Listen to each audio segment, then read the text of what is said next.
Salut à tous, j'espère que vous allez bien.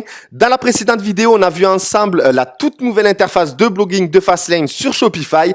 Et aujourd'hui, je vais vous présenter comment transformer un simple article de blog Shopify en une véritable page de vente. Voilà, c'est vrai que j'avais commencé la réflexion à intégrer des produits d'une même collection en bas d'article.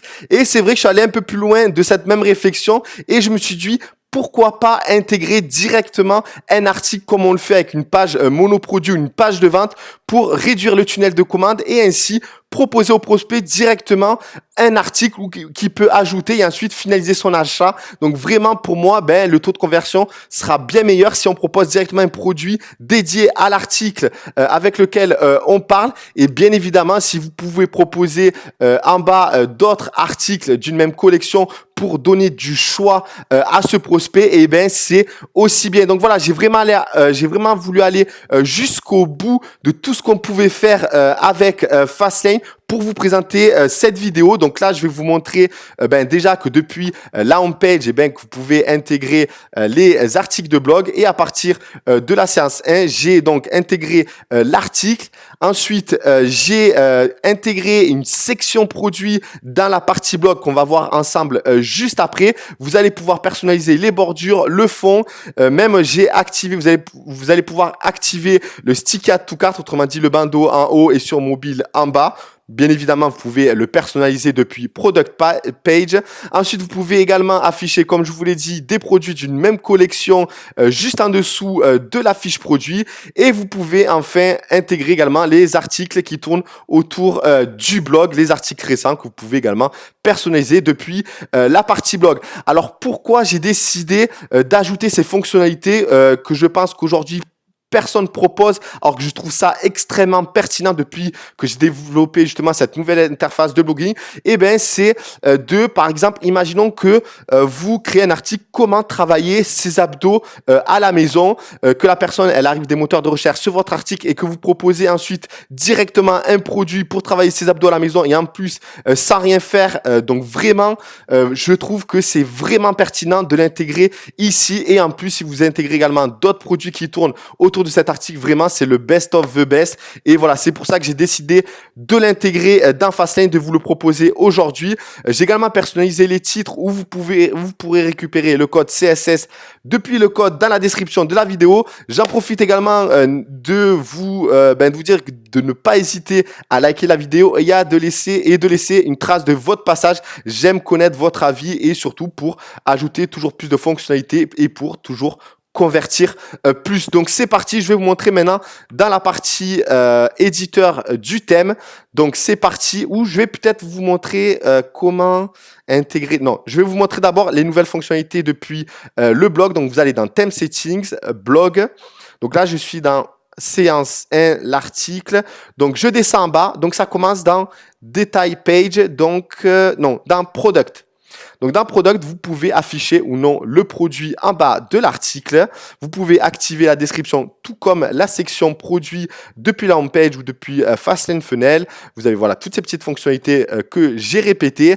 Vous pouvez également choisir les variantes que vous souhaitez, le style de variante du moins. Vous pouvez mettre en bold le titre et j'ai ajouté de nouvelles fonctionnalités que je n'ai pas ajoutées dans les sections et que je vais ajouter plus tard parce que je sais déjà qu'on va me poser des questions à ce sujet. On peut ajouter un background, autrement dit là j'ai mis un gris clair. Franchement voilà, je l'ai ajouté et c'est vrai que j'ai un peu hésité parce que j'ai pas envie que vous commenciez à mettre du noir, du orange, etc. Voilà, c'était juste pour ajouter une petite couleur, vous savez, qui permet de distinguer en fait chaque bloc. Par exemple, il y a l'article, ensuite un fond gris pour dire qu'on passe à une autre section, ensuite un fond blanc pour découvrir d'autres produits et ensuite un autre fond gris pour les articles récents. Voilà, c'est pour que ce soit clair et lisible aux yeux du prospect. Voilà pourquoi j'ajoute ces fonctionnalités. C'est pas pour que vous mettiez du vert fluo, etc. Essayez vraiment de jouer sur la finesse, c'est extrêmement important, notamment si vous travaillez le branding de votre boutique. Ensuite, vous pouvez ajouter une bordure en haut et en bas. Voilà, j'ai ajouté seulement une bordure en haut, un gris un peu plus foncé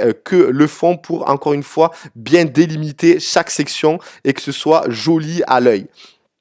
Ensuite, la bordure, je l'ai commencé à 0 alors que ici je l'ai commencé à 1, tout simplement parce que si il y a la bordure aussi de l'autre section, ça va faire 2 bordures. Donc voilà, j'ai tout calculé au pixel près. Mais si vous voulez en ajouter une, vous pouvez le faire. Donc ça, c'est pour le produit. Donc vous pouvez ajouter un produit. Donc je vais vous montrer comment se faire, bien évidemment, ensuite depuis les collections. Ensuite, pareil pour les related products, pour afficher les collections, pour l'activer ou non. Et pareil pour les related posts. Donc, j'ai ajouté exactement les mêmes fonctionnalités, donc background, top border, bordure du bas. Voilà, franchement, j'ai vraiment travaillé de mon côté pour vous offrir vraiment le maximum dans la personnalisation et pour que l'expérience utilisateur soit la meilleure possible. Donc, c'est parti maintenant. Comment intégrer un produit dans un article? Et ensuite, je vous montrerai comment intégrer une collection. Donc là, je vais aller dans séance 2 où il n'y a rien. Il y a juste les related posts, donc il y a article récent. Donc, j'ai envie d'ajouter un produit et j'ai envie d'ajouter également une collection de produits. Donc, c'est parti. Je vais donc dans le blog, donc tac tac tac. Donc je vais aller d'abord dans les collections et on va aller dans Pad Abdo. Donc c'est ma collection Pad Abdo et j'ai envie d'afficher dans l'article de blog séance 2. Donc je vais dans séance 2.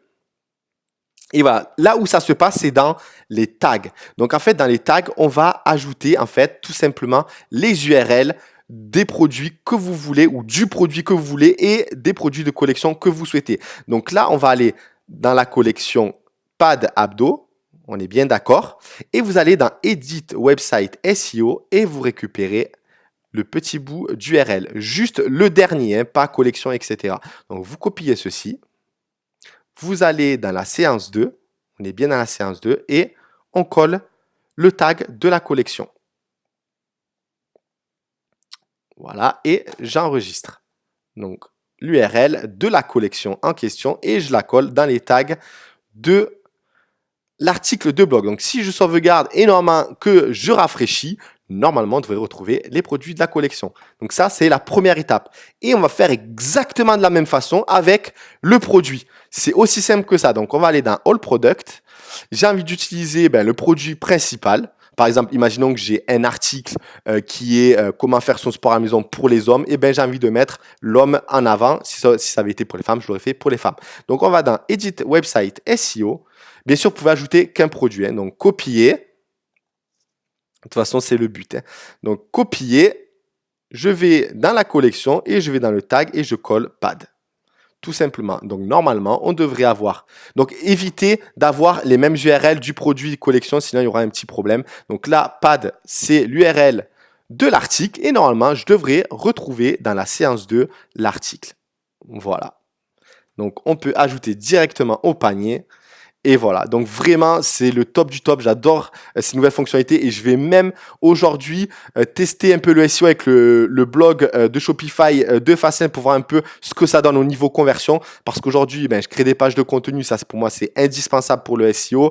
Et ensuite, je crée des pages de vente avec Fastlane. Mais je pourrais aussi jouer un peu avec des articles et des mots-clés de longue traîne avec le blog. Et surtout, également pour l'expérience utilisateur. Parce qu'encore une fois, si votre produit, vous créez des articles autour du produit, comment l'utiliser, etc. et que vous proposez le produit juste en dessous, ça va inciter davantage au prospect de finaliser son achat encore une fois. Donc, j'espère vraiment que ces nouvelles fonctionnalités vont vous plaire. C'est seulement aujourd'hui disponible sur Fastlane. Donc, franchement, j'espère que tout ça vous plaît. Et voilà, donc n'hésitez pas à le mettre en place rapidement sur votre boutique. Ce sera toujours du chiffre d'affaires en plus que vous comptez par rapport aux vecteurs de pub si vous les utilisez. Et n'hésitez pas encore une fois à liker la vidéo, à commenter, à laisser une trace de votre passage. On se retrouve très vite pour une prochaine update. Et croyez-moi qu'il y a de nouvelles surprises qui vous arrivent très bientôt. Merci à tous. Bye bye.